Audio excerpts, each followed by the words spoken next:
The woods had a way of swallowing sound, as if every footstep, every breath, every whisper was pulled into the moss and roots beneath them. When Leon Hargrove first set foot beyond the tree line, it wasn't the silence that unsettled him, it was the sensation that something ancient was listening. His map showed nothing here, only blank space where civilized land ended and forgotten land began, but the locals in the nearby town had warned him all the same. They spoke of a place where families lived so long without outsiders that even their blood forgot how to carry memory. A place where names didn't matter, because no one could remember theirs for more than a day. He had laughed it off then. But now, with the wind brushing through the branches in uneven, breath-like intervals, he felt the story tightening around him like a noose. The first glimpse of the settlement came between two towering pines, a cluster of wooden cabins arranged without order, as though built by hands that remembered shapes but not purpose. Smoke drifted from chimneys in thin, uncertain ribbons. Children stood near a well, their eyes glassy, their faces blank with a kind of eerie calm. When they turned toward him, their expressions didn't change. They studied him with the same dull curiosity one might give a broken tool. A woman emerged from a doorway, her hair gray, her posture stiff. She opened her mouth to speak, but paused, visibly struggling. Her lips trembled, forming a name she could not recall. She laughed softly, a brittle, hollow sound, then gestured for him to follow. As Leon approached, he noticed something strange. There were no paths worn into the ground, no signs of movement, as if no one ever truly traveled anywhere in this place. The air felt heavy, thick with secrets. And yet something deeper lingered beneath the surface, an unspoken history etched into the soil and the people alike. Leon felt it immediately, like a cold hand pressed against the back of his neck. It wasn't simply isolation that had shaped this settlement, it was something far older, something that had seeped into their minds over generations. As he crossed into the heart of the village, the children began whispering something under their breath. The words were faint, broken. But one thing was unmistakable, they were trying to say his name. They shouldn't have known it. They couldn't have known it. And still, they whispered it perfectly. Leon Hargrove had spent most of his career charting forgotten backroads and abandoned rural routes, the kinds of landscapes people once depended on but no longer remembered. His work often took him to remote areas, but nothing had ever felt as strangely incomplete as the stretch of woodland he was assigned to map that autumn. The government's older topographic records showed nothing significant in that area, just a dense green blot overshadowed by several ridges. Newer satellite images were somehow even less reliable, they showed patches of blurred distortion, as if the land refused to be captured clearly. Leon assumed it was a data issue or a fault in the imaging software, but when he mentioned this to the locals in town, their uneasy expressions hinted at something far more unsettling. It began with an old man at the general store who, upon hearing where Leon was headed, simply muttered that some places preferred to stay unfound. Others offered half answers or quickly changed the subject, as though speaking about the woods too openly might invite something unwanted. They told him people sometimes heard strange echoes from deeper in the forest, like human voices too far away to be real yet too clear to be ignored. None of the warnings were direct, but the atmosphere of discomfort felt thick enough to follow him even as he drove miles away. When Leon finally reached the forest's edge, he was struck by an unnatural stillness. The tree line rose in uneven, twisting angles as if the trunks had grown toward something rather than upward. There was a strange pressure in the air, the kind that made the back of his skull tighten, as though the forest itself was watching. His GPS began to glitch the moment he tried to log coordinates, cycling endlessly without locking onto a fixed position. He tapped it, restarted it, even tried switching devices, but every tool behaved the same way. It was as if the land rejected being measured. Hours into his surveying, he noticed a faint depression in the dirt, like a path too old to be called a trail but too deliberate to be random. Leaves had gathered thickly over it, but the pattern was unmistakable. Footsteps, repeated over generations, forming a subtle line the forest had tried to swallow. Leon followed it, telling himself it was just a practical decision for mapping purposes, though curiosity thrummed beneath the surface of his thoughts. The deeper he ventured, the more the forest's silence seemed to shift, no longer empty but expectant, as though something ahead had been waiting for someone exactly like him to step off the known map and into the unknown. When Leon first stepped into the settlement, It didn't feel like discovering a village, it felt like stumbling into a dream that had been left unattended for far too long. The cabins, though clearly old, were in surprisingly good shape, but there was something disturbingly off about them. They were arranged without any logical structure, almost as if each had been placed wherever the builder had stopped remembering what they were doing. Smoke drifted lazily from a few chimneys, but no voices rose with it. The air carried no laughter, no arguments, no signs of the daily rhythms that kept most communities alive. Instead, the silence hung heavy, broken only by the wind brushing the roofs in tired sighs. The first person Leon encountered was a child standing beside a wooden bucket. The boy, maybe 8 years old, looked up at him with eyes so pale they seemed to have forgotten their own color. The child didn't smile or speak. He simply stared, blinking slowly, as if every movement required recollection of how to perform it. When Leon asked him his name, the boy tilted his head with genuine confusion, as though the question itself was unfamiliar. After a long moment, he offered a sound, barely a word, that trailed off before completion. It wasn't shyness or defiance. It was emptiness, a hollow space where identity should have been. Leon moved deeper into the settlement, and the unsettling pattern repeated itself. Adults paused mid-task, staring at him with the same distant recognition, like people trying to match a face to a memory that kept slipping through their fingers. Their conversations, when they attempted them, drifted in strange, incomplete fragments. A woman greeting another would begin a sentence with confidence and end it in bewilderment, forgetting the point midway through. Even their gestures seemed hesitant, mimicking familiarity rather than expressing it. What struck Leon the most was not that the villagers were quiet, it was that they behaved as though memory itself was a fragile, unreliable thing. More than once, he saw someone walk outside, start toward a cabin, stop, turn the opposite way, then return to the first direction as though unsure which life they were supposed to be living in that moment. Children played, but their games had no rules, no names, no purpose, just repetitive motions that looked more instinctual than intentional. When Leon tried to ask anyone who they were, where they came from, or how long their families had lived there, he received only blank stares or fragmented answers that dissolved as quickly as they formed. It was as if the entire village existed in a fog of forgotten selves, a place where identity did not fade suddenly but slowly unraveled, thread by thread, until nothing recognizable remained. Leon noticed her the moment she stepped out from behind one of the crooked cabins, a frail woman wrapped in a faded shawl, her posture stiff as if age had carved its mark into every joint. Unlike the others, her eyes held a flicker of awareness, not clarity exactly, but a kind of struggling recognition, as though she was fighting the same erosion that had hollowed out the rest of the settlement. She watched Leon with an intensity that made him pause, her thin fingers twitching slightly at her sides, as if she were working up the courage to approach him. When she finally did, it was with a quiet urgency that set her apart from the drifting, half-lost villagers around her. She glanced nervously over her shoulder before lifting the corner of her shawl, revealing a decaying leather book pressed tightly against her ribcage. She didn't speak at first.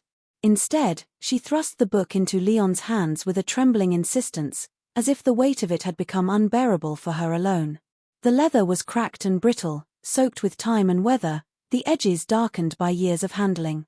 Leon opened it gently, expecting perhaps a diary or a ledger of supplies, but what he found instead was far stranger.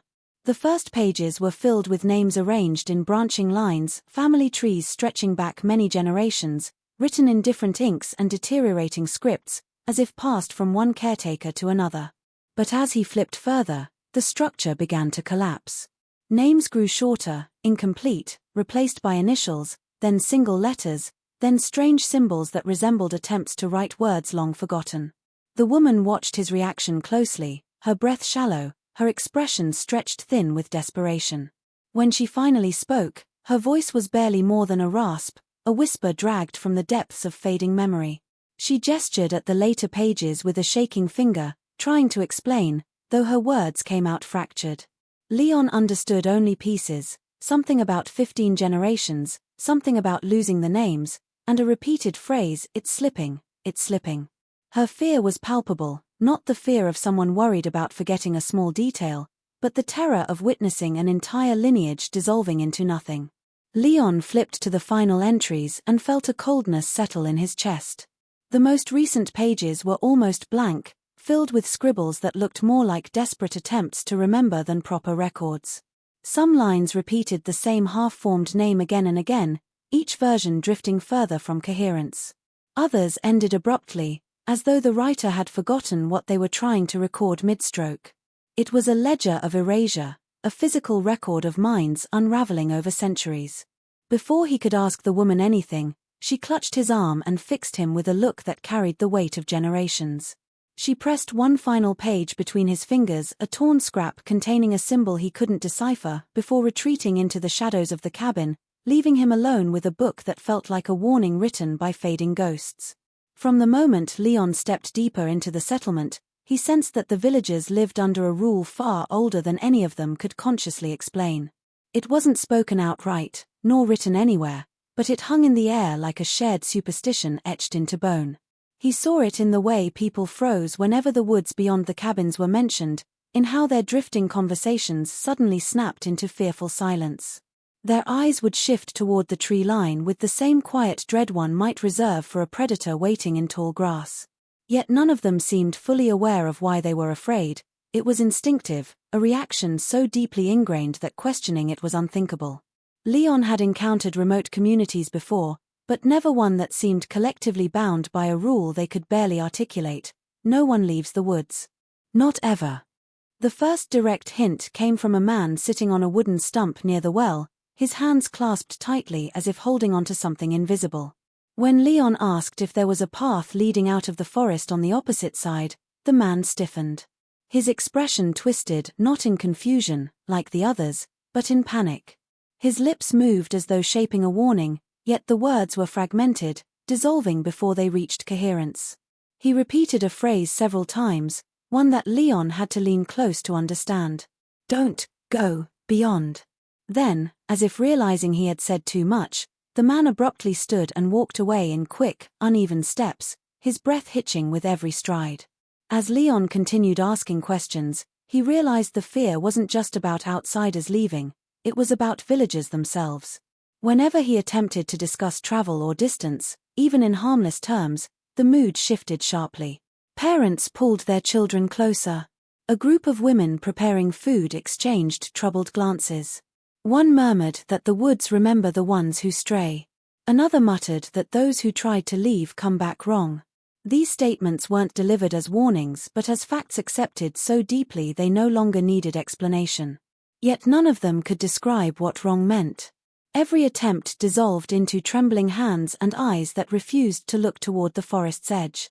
Leon soon learned that there had once been people who tried to leave. The villagers spoke of them in hesitant, broken recollections, describing figures who wandered into the trees and returned days later with blank expressions, unable to speak, unable to recognize their families, hollowed out as if the forest had rewritten them. Some never returned at all, and their absence wasn't spoken of with grief but with a numb, resigned acceptance, as though disappearance was simply another part of life here. The rule wasn't enforced through threats or punishments. It didn't need to be. The fear itself was its own guardrail, a hereditary memory stronger than names or history. And as Leon stood facing the tree line, a thick stillness pressing against his chest, he began to understand why the villagers avoided the forest's edge. The woods didn't merely surround the settlement. They contained it. The first night Leon spent in the settlement felt too quiet, as though the village itself were holding its breath. The elderly woman who had given him the ledger had pointed toward an empty cabin and urged him inside with a trembling hand, as if nightfall carried its own dangers.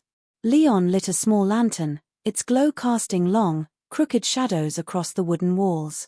He tried to study the ledger again, to make sense of the broken lineage and the strange symbols, but his eyes kept drifting toward the single window. Something about the darkness outside felt heavier than it should have been, as though the forest had crept closer the moment the sun disappeared.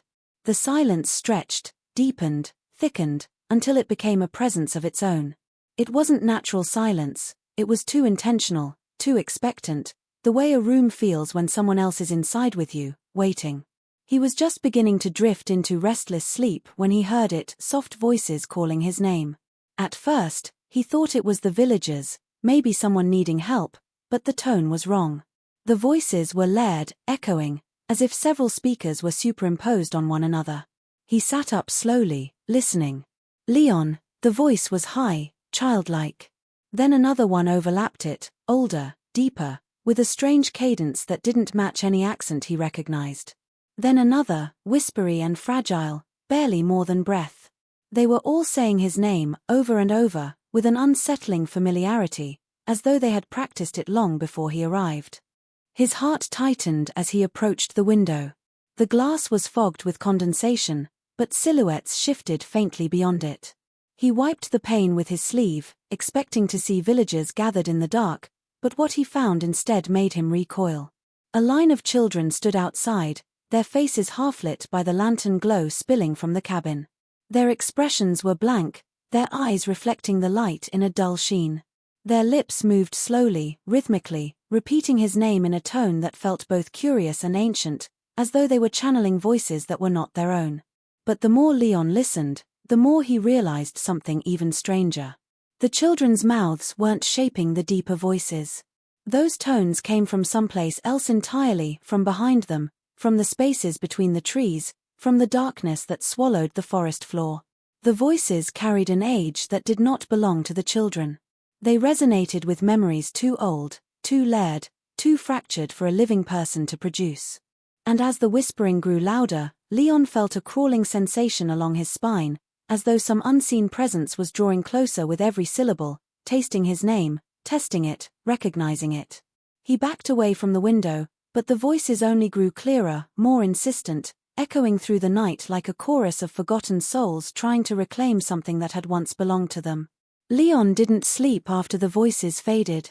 Even when silence finally reclaimed the night, it felt tainted, brittle, as if something unseen still lingered just beyond the circle of lantern light. By morning, the children were gone, leaving no footprints in the soft earth outside the cabin. The villagers moved about sluggishly, their expressions vacant, offering no sign that anything unusual had happened. Leon needed clarity, answers, anything to ground him in something rational. Instead, he found himself pulled toward the outskirts of the settlement, where the cabins thinned and the forest pressed in more tightly.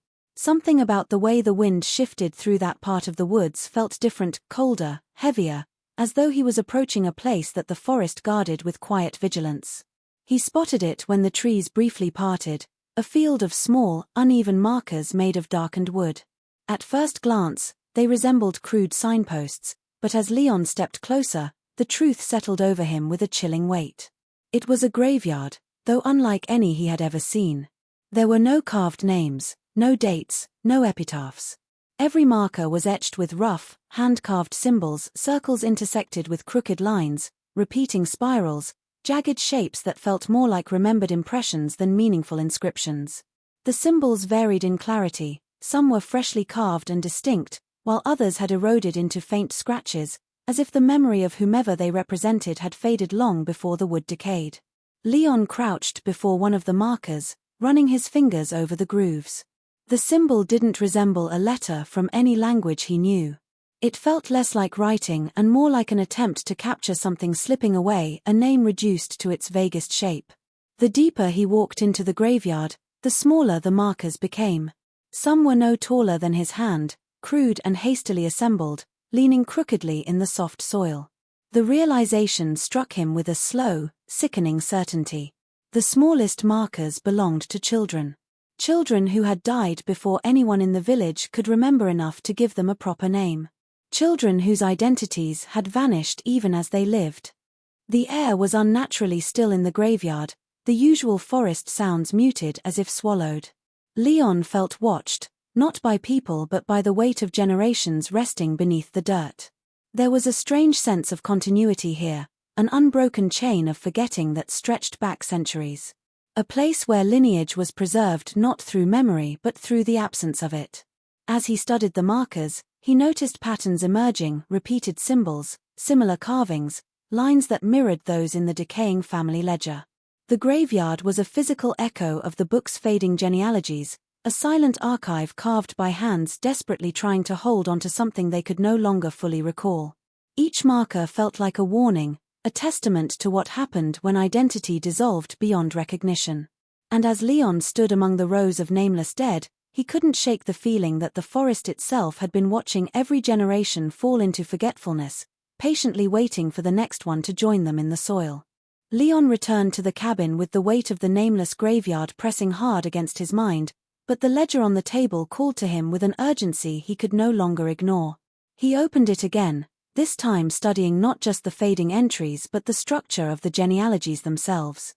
At first glance, it resembled any other ancestral record, lines linking parents to children, branches splitting with each new generation. But as he ran his finger along the inked paths, he noticed something disturbing. The branches did not diverge the way they should. Instead of spreading outward, they looped back onto themselves, reconnecting names with names that appeared repeatedly across the decades, as though the same families had intertwined so tightly that the distinctions between individuals had begun to collapse. In the earliest generations, the names were full and clear, handwritten with confidence and care. But as Leon followed the lineage deeper into time, he saw the deterioration growing more severe. Families merged, then merged again, until the identities of individuals dissolved into symbols that mirrored the ones carved onto the grave markers. He found entries where siblings were connected without separation, where cousins were listed without distinction, where entire generations were simply marked with repeating initials that made it impossible to tell one person from another. It was not just disorganization. It was erasure through repetition. The term 15 generations echoed in Leon's mind, the frail woman's trembling voice returning to him. He realized now that she hadn't been speaking metaphorically. The ledger traced 15 full generations of one founding family, an isolated bloodline that had folded inward on itself until memory, identity, and lineage had fused into something blurred and unstable. The children he met earlier, those blank-eyed figures whispering his name, were not merely forgetful.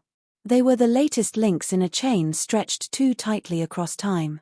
Their minds were carrying the weight of too many repeated histories, too many recycled bloodlines, too many ancestral echoes bleeding into one another.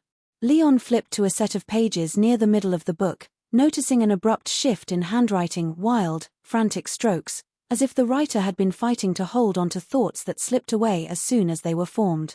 The entries spoke of weakening names, broken memories, and a phrase repeated across several pages: "The thinning begins." It became clear that the villagers were not just victims of isolation but participants in a generational ritual of preservation gone terribly wrong. The founding family had believed that purity meant strength, that closing off the outside world would protect their legacy. Instead, it had fractured their identities generation by generation, leaving behind descendants who carried pieces of too many ancestors at once. As Leon studied the final generations, the symbols grew chaotic, collapsing into tangled shapes. The last few entries were nothing but frantic scratches, as though the writer had been unable to remember even the shape of what they were trying to record. And within those broken marks, Leon felt a cold realization settle in his chest: the unraveling of identity wasn't simply a consequence of isolation.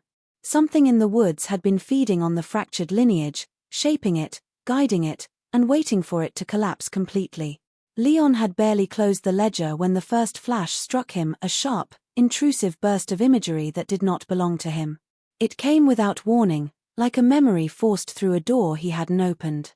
One moment he was sitting in the dim cabin, his fingers still resting on the crumbling page. The next, he was standing in a field beneath a sky he didn't recognize, watching two children chase each other around a crooked fence. He felt the sun on his face, warm and familiar, though the warmth was not his. A woman called out from a porch, her voice thick with affection, a voice he had never heard yet somehow understood. The memory was vivid, complete, undeniable, and gone in an instant, leaving him gasping as if cold air had slammed into his lungs. He tried to rationalize it. Exhaustion. Stress. Maybe even the unsettling atmosphere of the woods getting to him. But then the second flash hit, stronger than the first. This time, he saw a man chopping firewood beside a cabin that no longer existed. He felt the weight of the axe in his hands, smelled the sharp scent of pine, heard the creak of old wood underfoot. He wasn't just observing these moments, he was inhabiting them. Living them. When he blinked, he found himself back in the cabin, his own hands trembling, his breath shallow. These weren't dreams. They weren't hallucinations. They were memories, but not his. The more Leon tried to resist them, the more intrusive they became. They arrived in rapid bursts, overlapping until he could barely distinguish where one ended and the next began. He saw births, arguments, winter nights warmed by fire, children learning to walk, a marriage ceremony under lantern light, a man carving symbols into wood while murmuring a name he was already forgetting. Each memory felt old, worn at the edges, as though passed down too many times. They came from different eras, different voices, different minds, all funneling into him like water pouring into a vessel that was never meant to hold so much at once. The strangest part was how familiar the sensations quickly became. The woods outside took on a different tone, as if he recognized specific trees, paths, shadows. He felt an inexplicable pull toward certain cabins, certain faces, certain corners of the settlement he'd never stepped into. It was as though the forest itself was stitching him into its long, fraying tapestry, weaving him through generations of forgotten lives. He realized then that the villagers' blankness wasn't merely the result of their collapsing lineage. Something in the woods had been absorbing their memories, consuming them piece by piece, leaving behind only the faintest echoes of who they once were.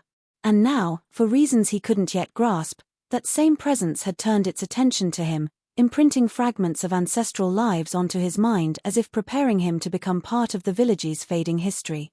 Leon followed the pull of the memories, though doing so felt like walking deeper into a dream he couldn't wake from.